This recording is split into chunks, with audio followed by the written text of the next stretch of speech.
రాష్ట్రంలో వడ్ల కొనుగోలు నత్తనడక నడుస్తా ఉంది.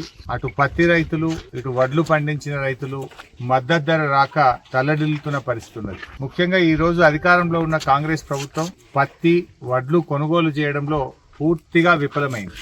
గతంలో కేసీఆర్ గారు ఉండగా ఒక్కొక్క సెంటర్ లో కొన్న వడ్లలో సగం వడ్లు కూడా ఈసారి కొనుగోలు జరగడం లేదు. ఈ రోజు మనం ఉన్న సిద్దన్నపేట వడ్ల కొనుగోలు కేంద్రం చూసినట్టయితే గతంలో 40 లారీల వడ్లు కొంటే ఈసారి 20 లారీలు కూడా దాటే పరిస్థితి లేదు. అంటే కొనుగోలు కేంద్రాలు ఆలస్యంగా ప్రారంభించడం గాని, రైస్ మిల్లుల టైఅప్ ఆలస్యంగా జరగడం వల్ల గాని, డబ్బులు త్వరితగతిన ఇవ్వకపోవడం వల్ల సగానికి సగం ధాన్యం దళార్ల పాలైపోయింది. అంటే 50% వడ్లు మధ్య దళార్లకు రైతులు అమ్ముకొని తీవ్రంగా నష్టపోయారు. 1800, 1900 రూపాయలకు మరి మధ్య దళార్లకు వడ్లు అమ్ముకున్నారు. 2320 మద్దతు ధర ఉంటే 1900కే వడ్లు అమ్ముకుంటే క్వింటాల్ మీద 400 రూపాయలు రైతులకు నష్టం జరిగింది. ఒకవైపేమో 500 బోనస్ ఇస్తున్నా అంటాడు ఈయన.